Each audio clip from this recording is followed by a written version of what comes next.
Chen Yang Dokter CEO tak terkalahkan.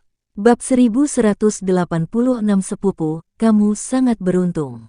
Ini adalah mimpi. Chen Yang tidak bisa bergerak dan hanya bisa membiarkan Meng Xin tetap berada di atasnya.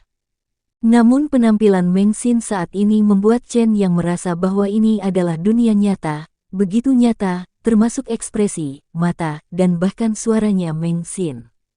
Bagaimana bisa begitu nyata? Chen Yang menatap wajah Meng Xin. Saat ini, wajah cantik Meng Xin memerah karena malu.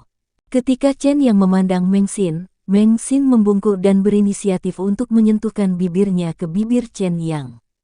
Perasaan ciuman yang nyata. Semuanya begitu nyata, termasuk perasaan fisik Chen Yang.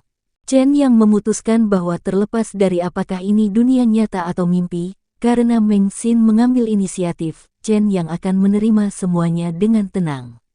Setelah satu malam, ketika Chen Yang membuka matanya, dia mendapati dirinya terbaring di tempat tidur sendirian, tanpa aroma Meng Xin di sekitarnya. Pintu kamar masih terkunci. Ini benar-benar mimpi. Chen Yang berbalik dan duduk. Sekarang sepertinya dia mengalami mimpi erotis. Memalukan sekali. Chen Yang merasa sangat malu saat memikirkan mimpinya. Bagaimana dia bisa bermimpi seperti itu? Kuncinya objek mimpinya tetap Meng Xin, kalau wanita lain akan lebih baik. Tapi Meng Xin lah yang ingin mengorbankan dirinya. Chen Yang tidak tahu bagaimana menghadapi Meng Xin. Ketika Chen Yang sedang mandi, dia masih memikirkan masalah ini. Pasti sebelum tidur Meng Xin melepas semua pakaiannya. Aku punya beberapa ide saat itu, jadi aku bermimpi itu. Pasti karena ini. Petik 2. Chen Yang menghela nafas lega ketika dia memikirkan hal ini. Apa ini? Chen Yang tiba-tiba melihat tanda segitiga di dadanya. Tanda itu tampak seperti terbuat dari titik-titik darah. Saya belum pernah melihat hal seperti ini sebelumnya. Meskipun Chen Yang adalah seorang dokter, dia belum pernah melihat tanda seperti ini. Chen Yang mengulurkan tangannya dan menghapus tanda itu, tetapi menemukan bahwa tanda itu tidak dapat dihapus. Chen Yang tidak peduli dengan tanda ini untuk saat ini. Setelah mandi, Chen Yang baru saja mengenakan pakaiannya ketika dia mendengar ketukan di pintu. Boom, boom. Chen Yang mendengar ketukan di pintu dan melirik ke pintu. Meskipun pintunya tidak terbuka, Chen Yang tahu itu Meng Xin yang di depan pintu. Ketika Chen Yang memikirkan tentang mimpinya tadi malam, jantungnya berdetak kencang. Dia menarik napas dalam-dalam dan berkata, Chen Yang, jangan merasa bersalah. Selama kamu tidak memberitahunya, dia tidak akan tahu. Petik 2. Chen Yang membuka pintu dan melihat Meng Xin. Meng Xin, ada apa? Tanya Chen Yang. Mata Meng Xin menatap Chen Yang, tubuh dan pikiran sudah terhubung. Meng Xin, dengarkan aku tidak ingin kamu membalas kebaikanmu dengan cara ini, hiduplah dengan baik. Bagaimanapun, kita hanya punya satu hidup. Kita harus menghargai kehidupan dan bukan.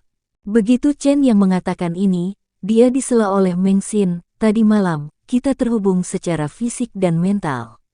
Chen Yang, tolong hargai kehidupan di masa depan, kehidupan pertamamu adalah milikku.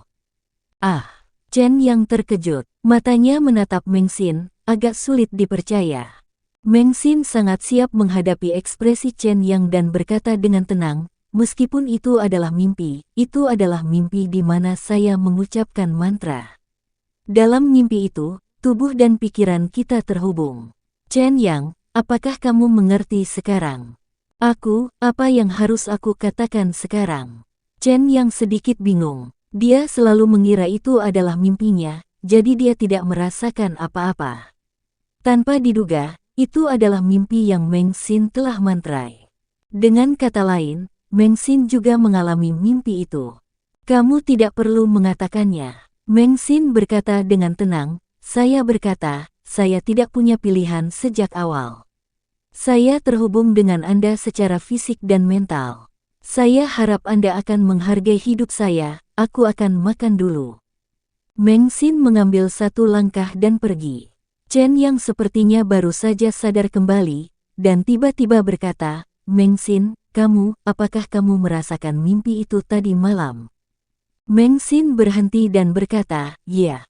Setelah mengatakan ini, dia mengambil satu langkah untuk pergi. Chen yang merasa malu. Sekarang dia tidak tahu bagaimana menghadapi Meng Xin. Di dalam restoran, Meng Xin dan Zhu Yi duduk bersama untuk makan.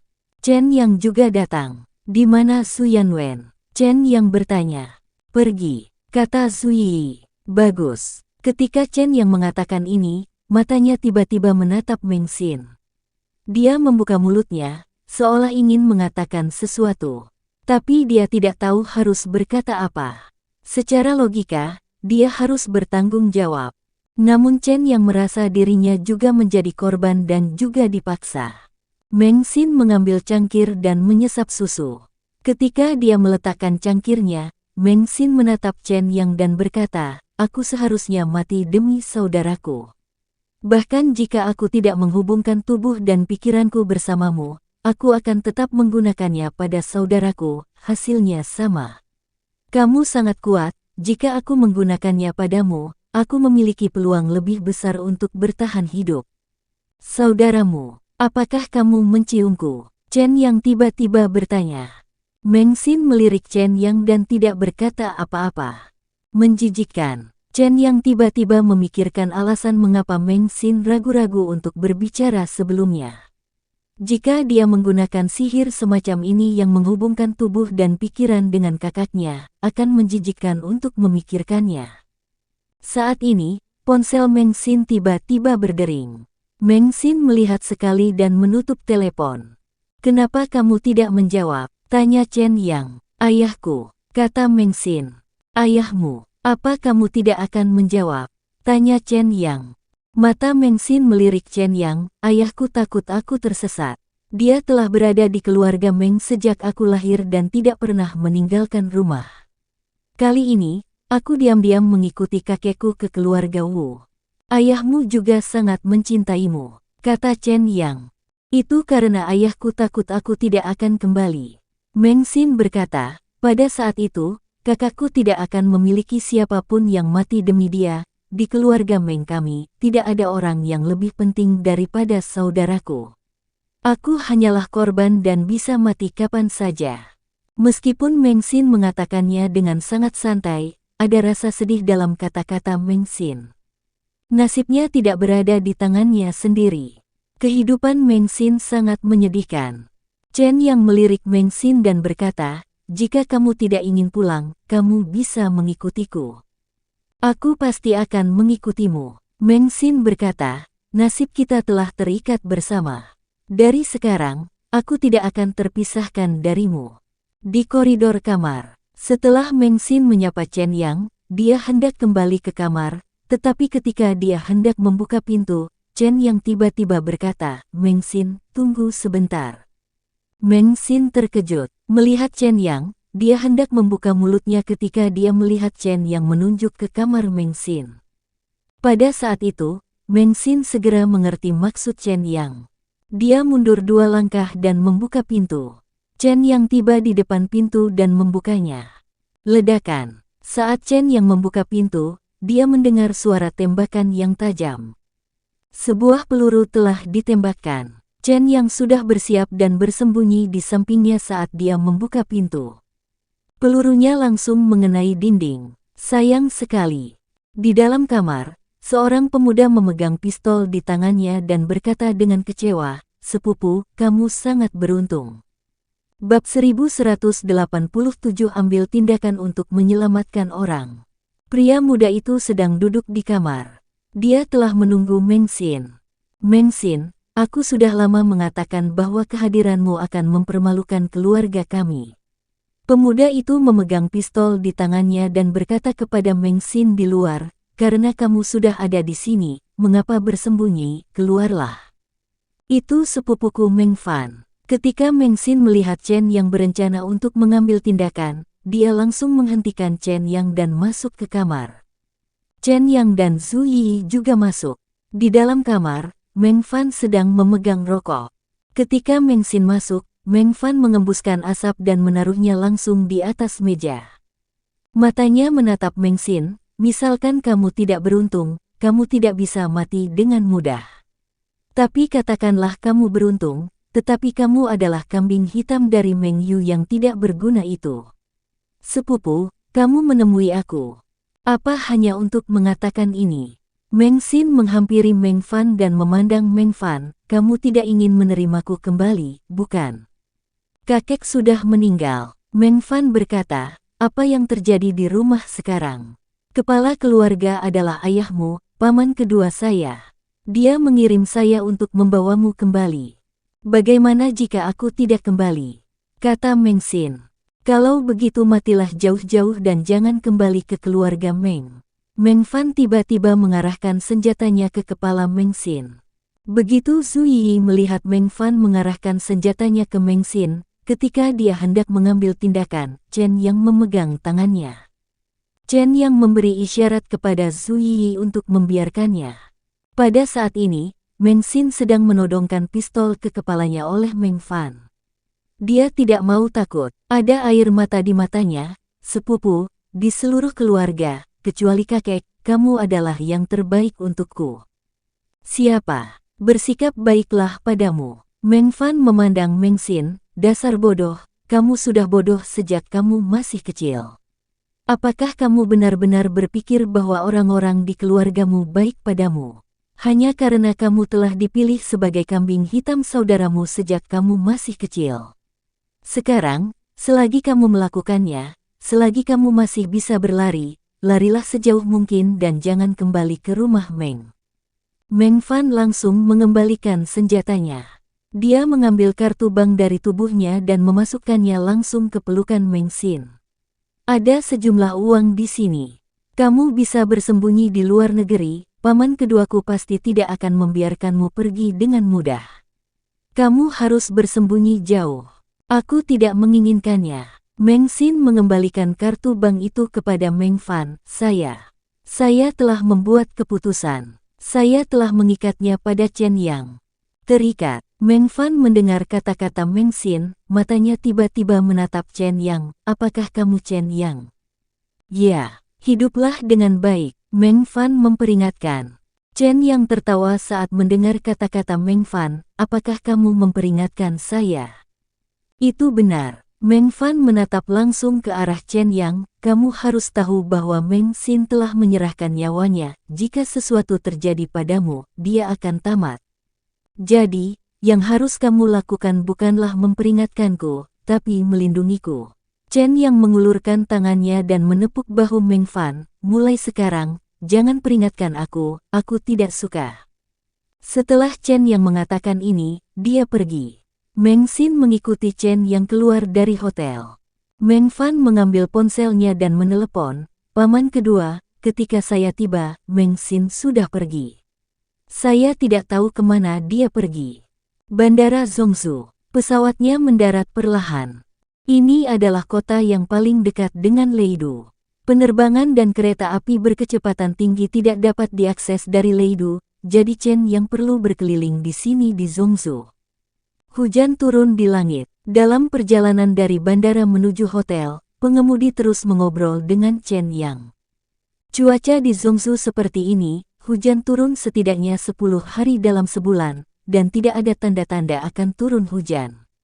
Belum lagi guntur, bahkan di hari yang cerah pun, rasanya seperti guntur.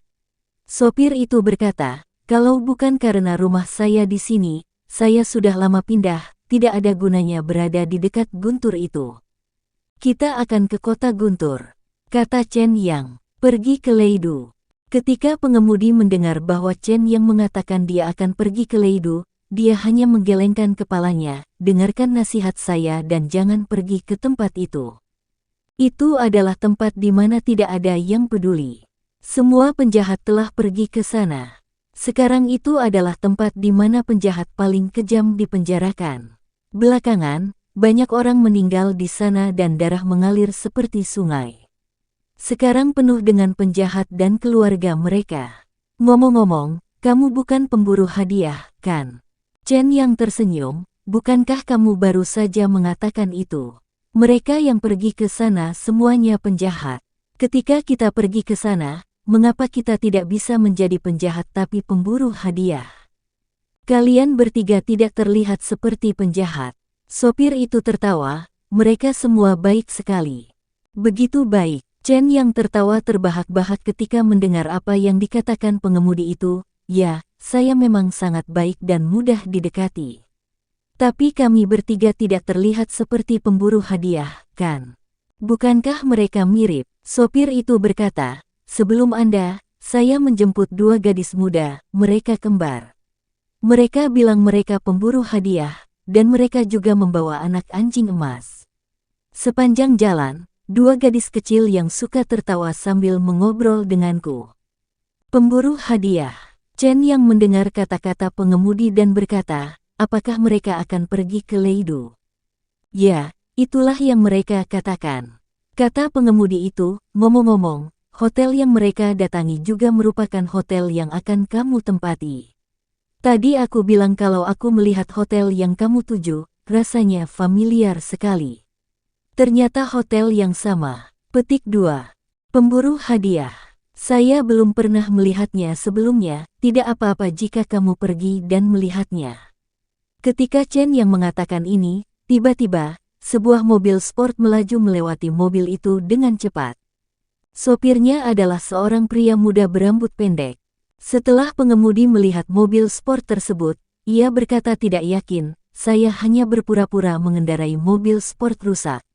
Saya hanya tidak mau repot-repot bersaing dengannya, kalau tidak, aku pasti akan melampaui dia. Mobil sport ini sangat cepat. Tiba-tiba mobil sport tersebut ingin berpindah jalur, namun saat mobil sport tersebut berpindah jalur, mobil di jalur sebelahnya tidak melambat. Ledakan. Kedua mobil itu tiba-tiba bertabrakan. Sebuah mobil jatuh di jalan. Mobil sport tersebut terguling beberapa kali dan berhenti tepat di tengah jalan. Mobil-mobil di belakang tiba-tiba mengalami kecelakaan, dan mereka semua melambat dan berputar-putar. Sudah kubilang sesuatu akan terjadi, kata pengemudi itu langsung saat melihat mobil sport itu mengalami kecelakaan mobil. Mengemudi seperti ini membuatmu membenci diri sendiri karena berumur panjang. Mengemudi begitu cepat, alangkah aneh jika tidak ada kecelakaan mobil. Petik 2. Ayo cepat lewati. Chen yang mendesak, saya seorang dokter. Begitu pengemudi mendengar Chen yang berkata bahwa dia adalah seorang dokter, dia segera memberi dorongan pada mobilnya, dan mobil itu tiba di lokasi kecelakaan. Chen yang segera keluar dari mobil, sampai pada mobil yang menabrak pinggir jalan terlebih dahulu. Ledakan. Tepat ketika Chen yang tiba di depan mobil, mobil itu meledak dan api mulai menyala. Beberapa orang yang ingin pergi menyelamatkan orang mundur. Tolong, tolong. Sopir itu berteriak dari dalam mobil. Chen yang mengabaikan api yang menyala dan langsung menuju mobil. Dia mengulurkan tangannya, membuka pintu mobil, dan menarik pengemudinya keluar dari mobil. Berdebar, Chen yang menurunkan supirnya. Tepat ketika Chen yang hendak naik dan melihat, dia tiba-tiba mendengar suara seorang wanita, "Maaf, saya seorang dokter, izinkan saya memeriksanya." Bab 1188-9 Jarum Xuanmen. Chen yang awalnya ingin mengambil tindakan, tetapi ketika dia mendengar seorang gadis berkata bahwa dia adalah seorang dokter, Chen yang menyingkir. Wanita cantik berambut panjang dengan wangi menyegarkan berjalan dengan cepat. Dia mengenakan pakaian kasual dan topi matahari, memancarkan suasana awet muda. Saat ini, tampaknya pendarahan internal memerlukan suntikan untuk menghentikan pendarahannya. Si cantik berambut panjang melirik ke arah Chen Yang, "Kemarilah dan bantu aku dan buka kancing pakaian atasnya." "Oke." Chen Yang menjawab dan berjongkok, turun dan membantu membuka kancing pakaian atas pengemudi pria. Saya melihat kecantikan berambut panjang memegang jarum di tangannya dan menusuk titik akupuntur pria itu. 13 jarum akupuntur Xuanmen. Chen yang melihat bahwa kecantikan berambut panjang menggunakan jarum yang sangat mirip dengan 13 jarum akupuntur Xuanmen. "Ini adalah 9 jarum Xuanmen," kata si cantik berambut panjang. 9 jarum Xuanmen. Chen yang melihat akupuntur kecantikan berambut panjang itu. Meskipun terlihat seperti 13 jarum Xuanmen, itu memang bukan 13 jarum Xuanmen. Chen yang mengabaikan kecantikan berambut panjang. Ia baru saja memastikan, meski pengemudi pria tersebut mengalami pendarahan internal, namun hal tersebut tidak mengancam nyawa. Meskipun kecantikan ini tidak dapat menyelamatkan pengemudi pria, dia dapat segera dikirim ke rumah sakit untuk diselamatkan dan dia tidak akan mati. Kini, nyawa pemuda yang mengendarai mobil sport itu mungkin dalam bahaya. Chen yang baru saja melihat dengan mata kepalanya sendiri bahwa mobil sport itu menabrak mobil ini dan terguling di jalan raya. Dalam hal ini, kemungkinan besar pengemudi yang berada di dalam mobil akan langsung meninggal. Kini, hanya berharap mobil sport itu bisa menyelamatkan nyawa pemuda tersebut. Chen yang mengabaikan pengemudi pria itu dan langsung berjalan menuju mobil sport. Hidup dan mati ditentukan oleh takdir, kekayaan dan kehormatan ada di surga. Dalam pandangan Chen Yang, bahkan jika dia langsung berada di depan mobil sport, jika pemuda itu sudah mati, Chen Yang tidak akan menghidupkannya kembali. Sekarang, tergantung apakah nasib Chen yang baik atau tidak. Tragis, sungguh tragis. Meng Xin berdiri di depan mobil sport, melihat sekilas ke mobil sport itu, dan menggelengkan kepalanya. Meng Xin, caramu berbicara mengingatkanku pada seseorang, kata Chen Yang. Su Yanwen. Meng Xin memandang Chen Yang dengan mata gelapnya, dia membuka mulut kecilnya dan berkata dengan ringan, orang itu benar-benar menyebalkan, kamu juga, mereka semua. Teman-teman yang menyebalkan, tapi lebih kuat. Chen yang berkata, kamu masih memiliki kesadaran diri, tetapi dia tidak. Meng Xin melirik Chen Yang dan berkata, diam, saya akan pergi melihat apakah dia sudah mati. Meng Xin berjalan menuju mobil sport. Dia berjalan pergi, tapi Chen yang mengulurkan tangannya, meraih tangan Meng Xin, dan berkata, biarkan aku datang. Dia tiba di depan mobil sport. Saat ini, kokpit mobil sport itu hampir seperti bola. Chen yang mengulurkan tangannya dan merobek kokpit dengan paksa, memperlihatkan pemuda di dalamnya. Pemuda itu tidak bergerak dan tampak mati. Panggilan. Chen yang menarik pemuda itu keluar dari kokpit. Mati. Meng Xin bertanya. Masih ada satu nafas tersisa. Chen yang berkata, tetapi semua tulangnya patah. Nyawa anak ini dalam bahaya. Ketika Chen yang mengatakan ini, matanya melihat jimat yang dikenakan pemuda itu. Jimatnya rusak. Jimat inilah yang menyelamatkan nyawa pemuda itu, jika tidak, pemuda itu pasti sudah mati sekarang dan tidak akan selamat. Meski begitu, pemuda tersebut tetap dalam bahaya dan bisa meninggal kapan saja. Chen yang meletakkan pemuda itu di tanah, mengulurkan tangan kanannya, dan jiwa yang merebut jiwa muncul di telapak tangan Chen Yang. Saat Chen Yang hendak memberikan suntikan, dia mendengar seseorang berteriak, apa yang ingin kamu lakukan? Dua pria berjas menerobos kerumunan. Mereka semua adalah pengawal anak muda. Mereka terus mengikuti mobil pemuda itu, tetapi mobil pemuda itu terlalu cepat dan mereka tidak dapat mengejarnya. Saat mereka menyusul, pemuda itu sudah mengalami kecelakaan mobil. Selamatkan orang, kata Chen Yang. Jangan sentuh tuan mudaku. Seorang pengawal datang dan hendak mendorong Chen Yang menjauh. Ketika Zhu Yi ingin mengambil tindakan, Meng Xin telah memimpin. Bang! Meng Xin meninju pengawal itu, dan pengawal itu tiba-tiba terbang keluar. Begitu pengawal lain melihat pemandangan ini, dia langsung berteriak, kamu ingin membunuh tuan mudaku, tolong lepaskan. Tangan kanannya mencapai pinggangnya, hendak mengambil pistol. Pada saat ini, dia tiba-tiba mendengar suara seorang wanita terdengar, apa yang kamu lakukan? Sekarang waktunya menyelamatkan orang, hentikan. Si cantik berambut panjang dengan pakaian kasual baru saja datang. Dia baru saja memberi 9 jarum Xuanmen kepada pengemudi, dan sekarang dia bergegas. Dia kebetulan melihat pengawal pria hendak melawan Meng Xin, jadi dia menghentikannya. Pengawal itu sekilas mengenali kecantikan berambut panjang ini sebagai Luo Jiayi, seorang dokter keajaiban kecantikan terkenal di Zhongzhou. Dia juga teman tuan muda mereka. Awalnya, tuan muda mereka Hu Tongyang mengejar Luo Jiayi, tetapi Luo Jiayi mengabaikan Hu Tongyang. Visi Luo Jiayi begitu tinggi sehingga pria biasa bahkan tidak bisa meremehkannya. Luo Jiayi memiliki Bai Yue Guang di dalam hatinya.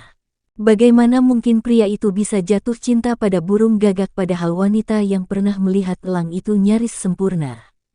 Selamatkan tuan muda kita. Setelah pengawal itu mengenali Luo Jiayi, dia langsung berkata, hanya kamu yang bisa menyelamatkan tuan muda kami.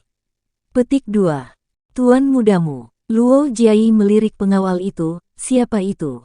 Hu Tongyang, kata pengawal itu. Hu Tongyang. Luo Jiayi sedikit mengernyit, Luo Jiayi jelas agak asing dengan nama ini, dan dia tidak merasa familiar sama sekali. Meskipun Hu Tongyang mengejar Luo Jiayi memiliki banyak pelamar dan dia memiliki banyak pasien. Bagaimana dia bisa mengingat nama Hu Tongyang? Namun, hal ini tidak mempengaruhi upaya Luo Jiayi untuk menyelamatkan orang. Meskipun dia tidak ingat nama Hu Tongyang, ketika Luo Jiayi datang ke depan Chen Yang dan melihat penampilan Hu Tongyang, Luo Jiayi menyadari bahwa Hu Tongyang telah mengejarnya. Hanya saja dia benar-benar tidak ingat nama Hu Tongyang. Minggir. Ketika Luo Jiayi melihat Chen Yang memegang jarum dan hendak menyuntik Hu Tongyang, Luo Jiayi langsung mendorong Chen Yang. Chen Yang tidak menyangka Luo Jiayi akan menyelamatkan pemuda ini.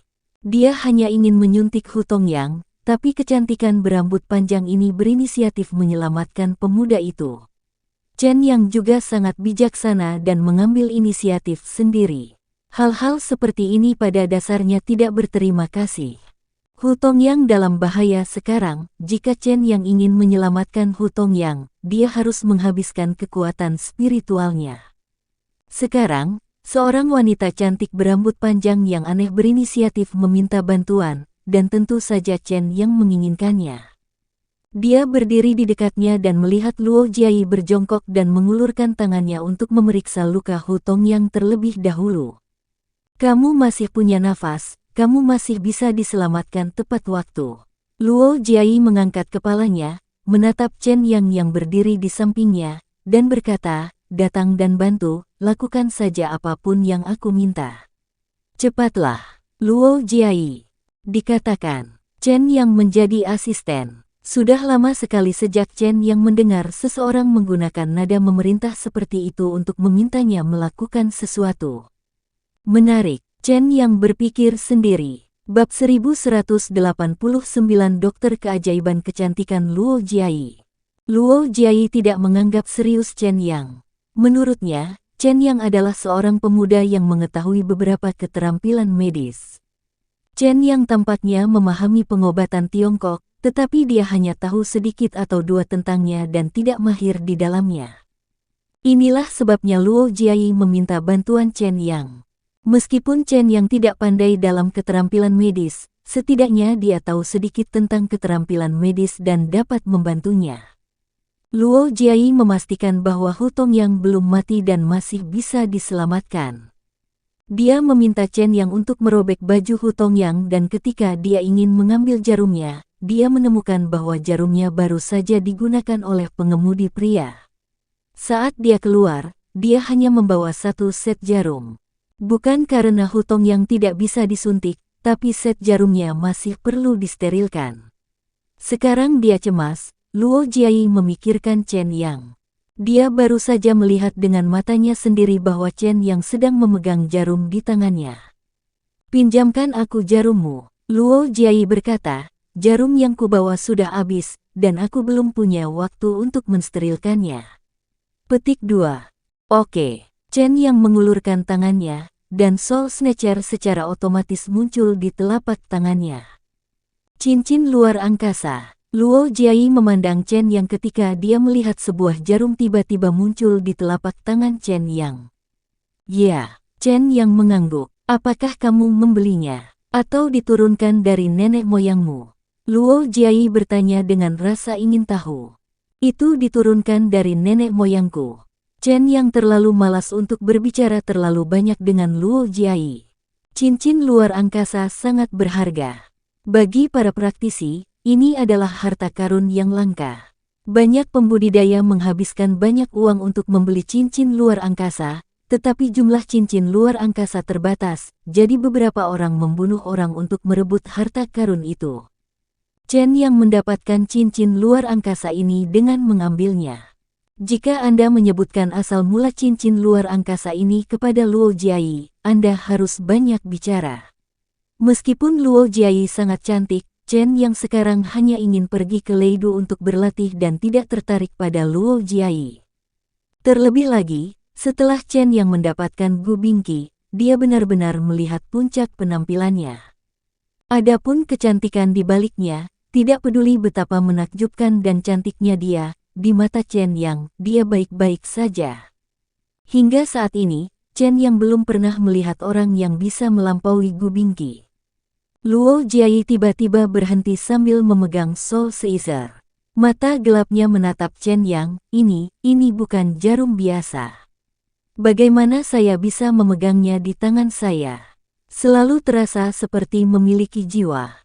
Chen Yang meliriknya. Luo Jiayi berkata dengan tenang, jika kamu tidak mengambil tindakan, aku khawatir orang yang terluka ini akan mati total.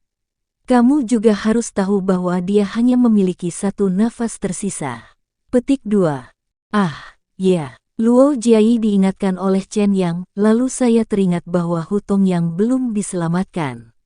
Luo Jiayi dengan cepat mengambil penjamret jiwa dan menyuntikkan jarum ke tubuh Hu Tongyang. Begitu Luo Jiayi menerima suntikan, mata Chen Yang tertuju pada jari Luo Jiayi. Dia melihat nafas yang tidak biasa mengalir dari jari Luo Jiayi sepanjang tubuh perebut jiwa ke dalam tubuh Hu Tongyang. Energi itu tidak terlihat seperti energi sejati, juga tidak terlihat seperti kekuatan spiritual. Mata Luo Jiayi menangkap mata Chen Yang menatap tangannya, dia pikir Chen Yang sedang mempelajari teknik akupunkturnya.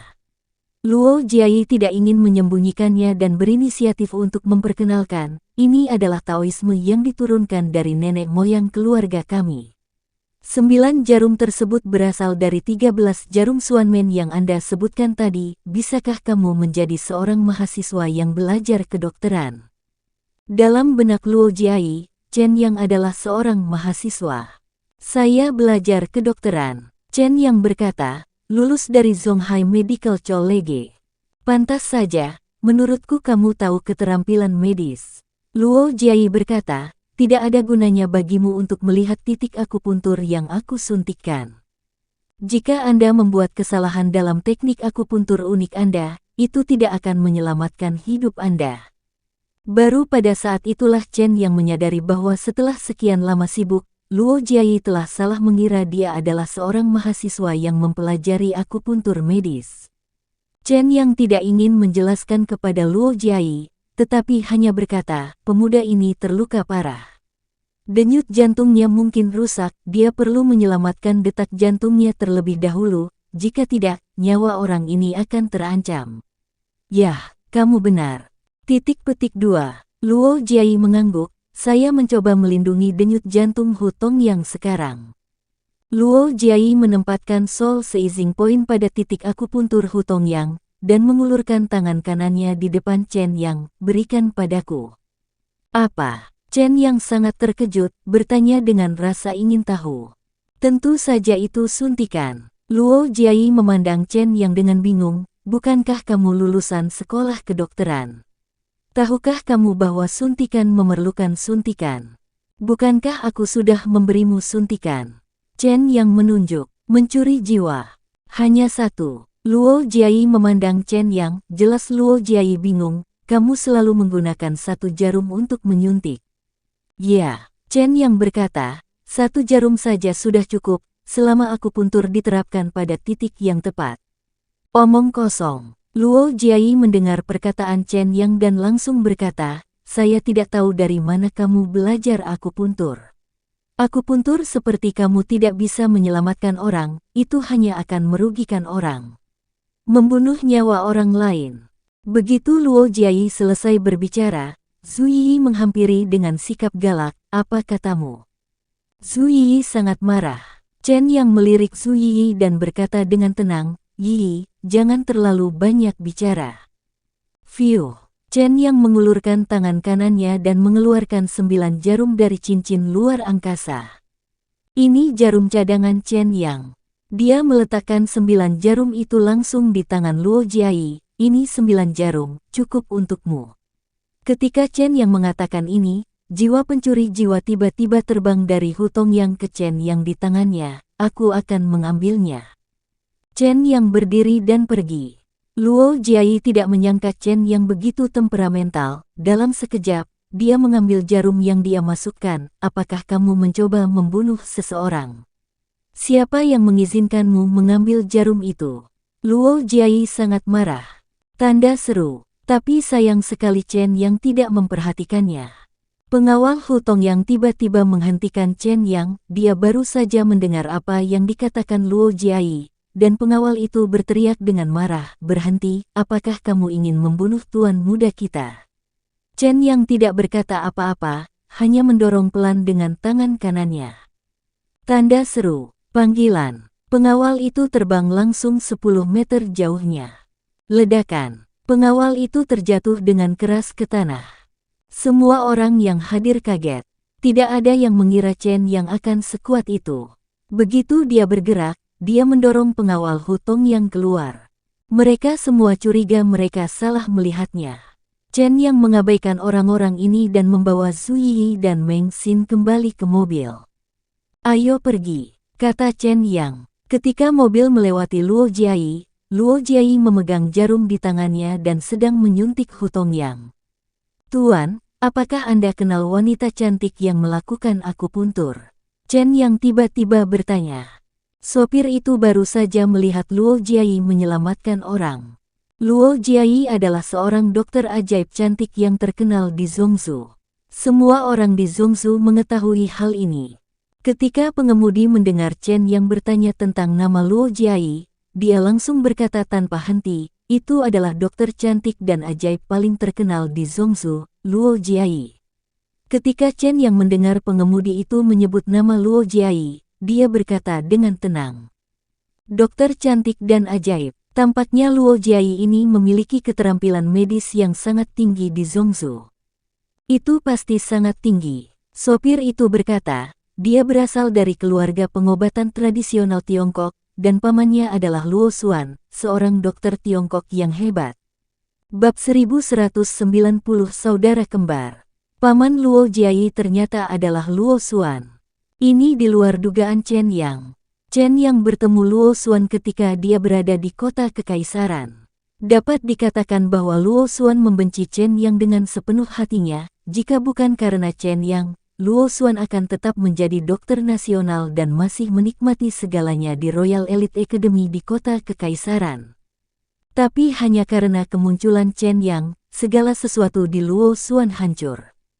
Faktanya, tidak mengherankan jika Chen Yang ada di sana. Luo Xuan sendirilah yang mempersempit jalannya. Dia tidak bisa melawan siapapun, tapi dia harus melawan Chen Yang. Ini hanyalah mencari kematian. Apakah Luo Xuan masih seorang dokter nasional? Chen Yang bertanya dengan sengaja. Mengapa tidak? Ketika pengemudi mendengar kata-kata Chen Yang, dia melihat ke arah Chen Yang dan berkata, "Apakah kamu tidak mengerti dengan baik? Luo Xuan adalah seorang dokter Tiongkok yang terkenal, dan keluarga Xuanmen Luo terkenal di Zhongzhou. Keluarga Luo ada di Zhongzhou." Chen Yang tertawa ketika mendengar kata-kata pengemudi itu. "Meskipun saya pernah mendengar nama keluarga Xuanmen Luo, saya benar-benar tidak tahu di mana keluarga mereka."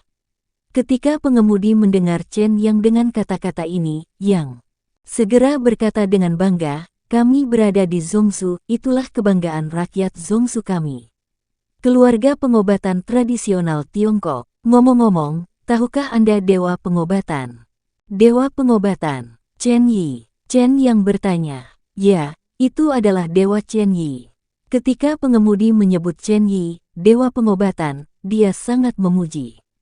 "Itu benar-benar dewa. Keluarga Luo adalah keturunan dewa pengobatan." "Tunggu sebentar." Ketika Chen Yang mendengar apa yang dikatakan pengemudi itu, dia menyela, "Bukankah kamu baru saja mengatakan bahwa nama belakang dewa pengobatan adalah Chen?" Lalu bagaimana keluarga Luo bisa menjadi keturunan Chen Yi, dewa pengobatan? Apakah ini perubahan nama keluarga? Tidak. Dia harus menjadi penerusnya. Pengemudi itu dengan cepat mengoreksi, dia adalah penerus serius dewa pengobatan. Di Gunung Dewa Pengobatan Zongzu, juga terdapat patung Chen Yi, dewa pengobatan. Setiap tahun, banyak mahasiswa kedokteran datang kepada dewa pengobatan di Gunung Obat untuk disembah. Menarik, saya bahkan tidak tahu bahwa keturunan dewa pengobatan ada di keluarga Luo di Zongzu. Kata Chen Yang dengan sedikit makna. Sopir itu tidak mengerti maksud Chen Yang dan berkata, saya tahu Anda juga belajar kedokteran, kan? Kenapa kamu tidak pergi ke Zongzu untuk memberi penghormatan kepada dewa gunung pengobatan? Menantu perempuan saya bekerja sebagai pemandu wisata dan membawa banyak turis ke rumah sakit setiap tahun. Gunung Suci. Anda sedang mencari pelanggan. Meng Xin mau tidak mau berkata, meskipun saya belum pernah keluar, saya sering mendengar dari saudara Meng Fan bahwa ada banyak orang yang mencari pelanggan di bandara dan stasiun kereta berkecepatan tinggi.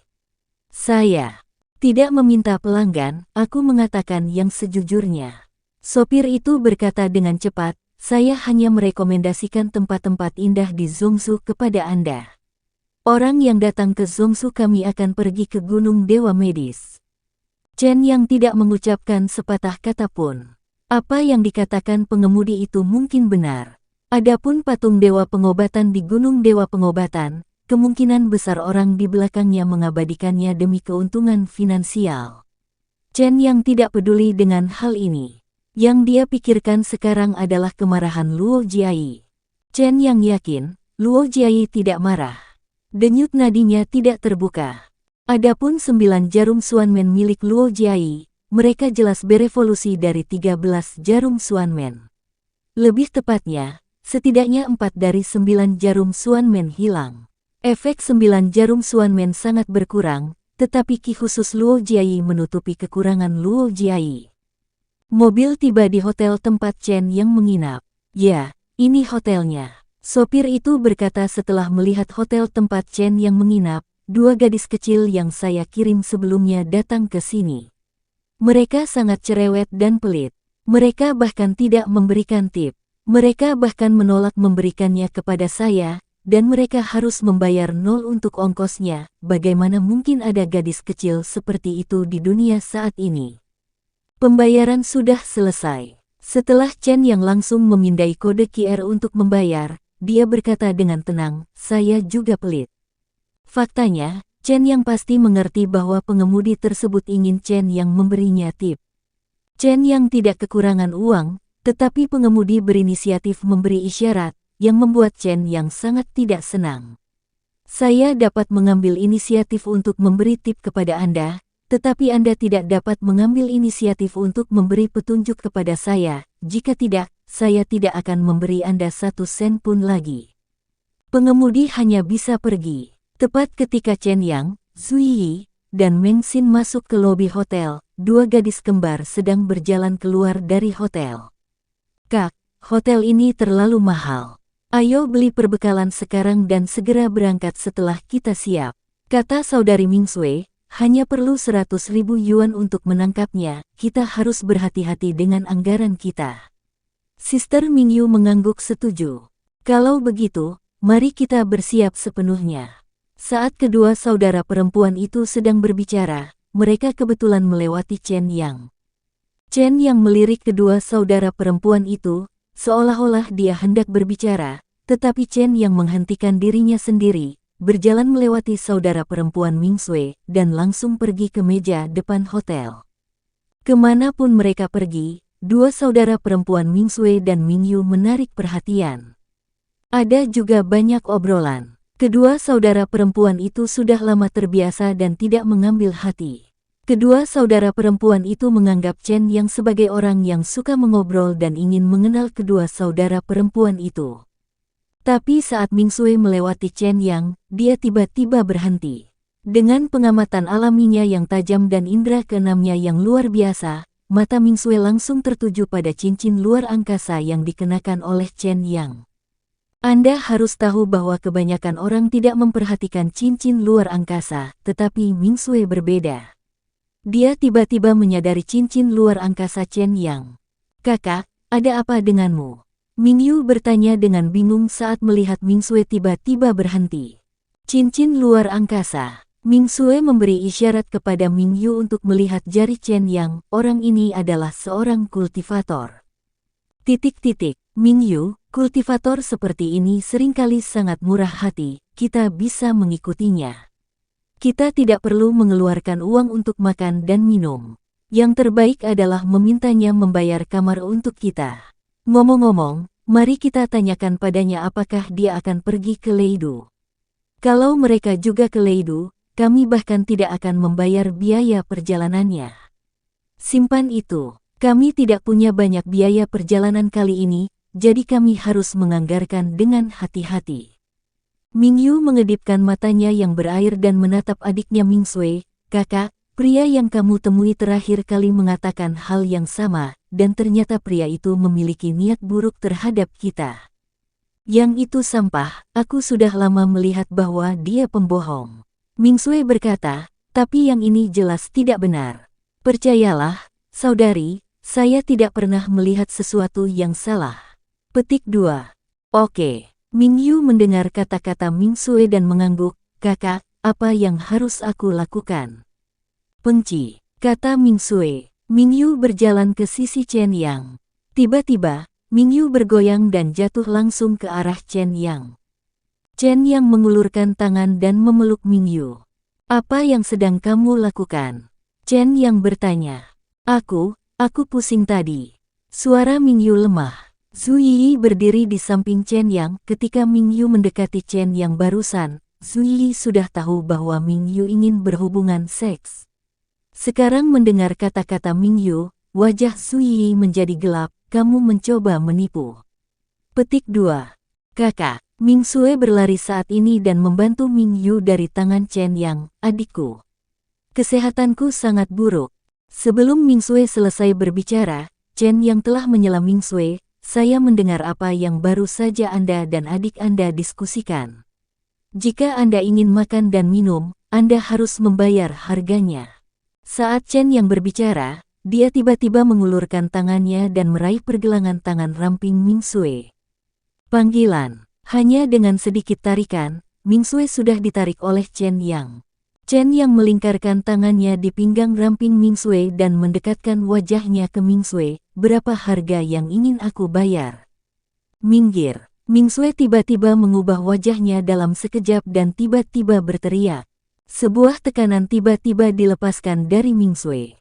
Hanya level Nas Chen Xuan. Chen Yang pada saat itu merasa bahwa Ming Shui ini hanya berada di level akhir Nas Chen Xuan. Tapi Ming Shui baru berusia awal 20-an, dan sungguh luar biasa dia bisa berkultivasi hingga tahap akhir level Xuan.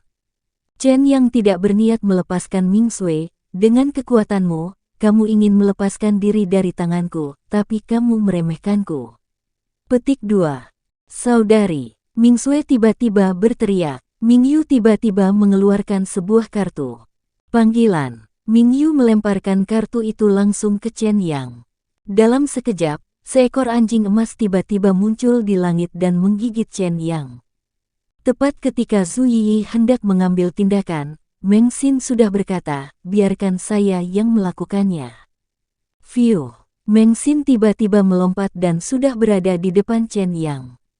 Dia membuka mulutnya, dan semburan energi hitam dilepaskan dari mulut Meng Xin, menyerang anjing emas besar yang terbang di atasnya.